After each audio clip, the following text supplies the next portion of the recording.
Yeah, the simplicity was the reason to have it done. So we think that we can substantially reduce the costs, rather to have S-band receivers built in all kinds of client devices, partially based on form factors. I doubt that you will have a S-band reception in an iPhone soon, so or in your iPod Touch, but you may communicate with these devices with a companion. This is possibly extremely hard to see, but this was the biggest I could do. So starting with the antenna, and again, the concept is here a toolbox concept. That means it is not necessarily only a device, but this kernel could be put into different form factors and different functionalities. So basically you can scale it that you have one kernel which would be used by several ultimate devices. So you would have a built-in antenna.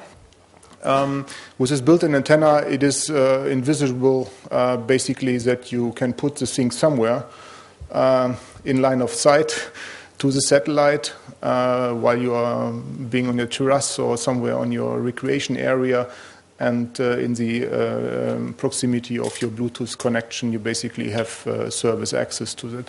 For that reason, you cannot read it, but it's also an idea that you have a battery powering element there that at least for a couple of hours, say 10, the thing could run autonomously and basically just operate the S-band reception and the Bluetooth radiation. And as I said, under certain circumstances, just imagine you have a device, possibly like the mock-up shown on the picture. You paste this to your windscreen, and yes, obviously, if you drive north for 4 hours, you will have no line of sight to the satellite. But if in a normal scenario, you most likely will have line of sight from time to time, where you can, based on the data carousels, receive data. This device also has memory on board, for example, based on a secure micro SD card, which on one hand would host the, let's say, identity of the device. On the other hand, would add some memory. So, with other words, it can be a standalone device. You would have external antenna inputs. So you would have, for example, an input for an active antenna. Or you could use diversity for that in an integrated version in the car. Obviously, this very much depends on the respective manufacturer's solution, whether the tuner and the DBSHB class 2 is more integrated or less integrated. So this is just conceptually. And this device, as I said, it also shall act basically even as a PC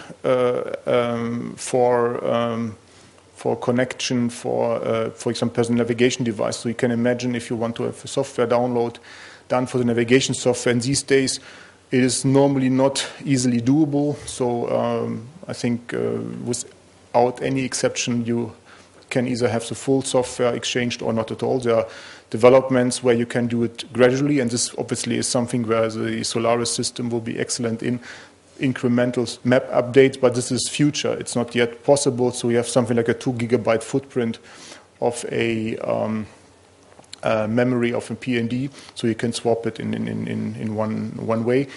It is thinkable that you do that, then not wireless, but possibly through the USB connection, so you could use your companion possibly also to do more of this massive kind of software upgrade. But in the future, again, as I said, it will be done more gradually and incrementally. And this would be a major advantage while you're on the move, while you're away, while you're not connected to your PC at home and through your internet, and you update the software, you will get incremental updates on the move, and the target device can use its normal formats, its normal protocol to get this data.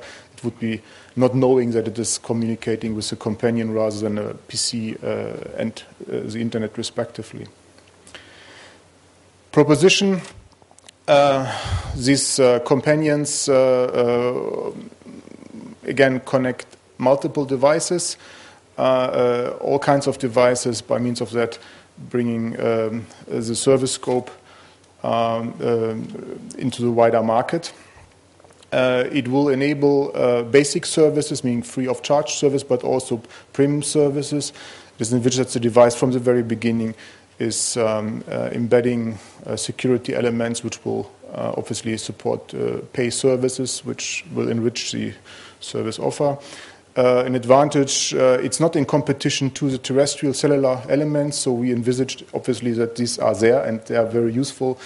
Satellite is good for point-to-multipoint by all means,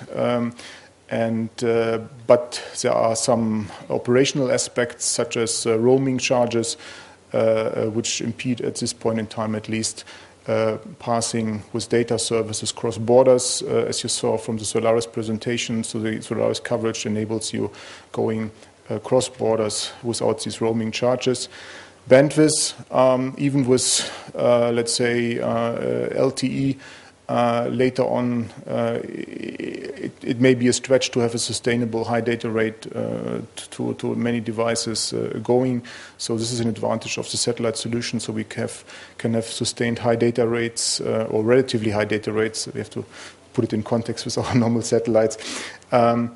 Streamed by means of data carousels or linear streams to devices. And cost, obviously, we hope that the device is something which not only reduces costs but also is low cost.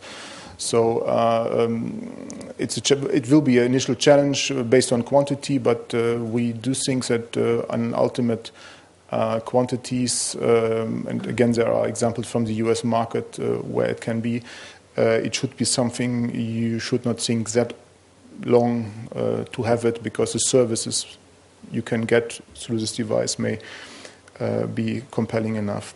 Solaris Mobile is going to issue RFIs and RFPs on these companion devices very soon, in the next very few weeks. And so if you're interested to receive this RFI, RFPs, then please identify yourself to either Matt Child or to the Solaris colleague mentioned here on the slide, because then we don't need to send it into the blind, but then we have somebody who is concretely interested to receive this RFP. And this was it for my side.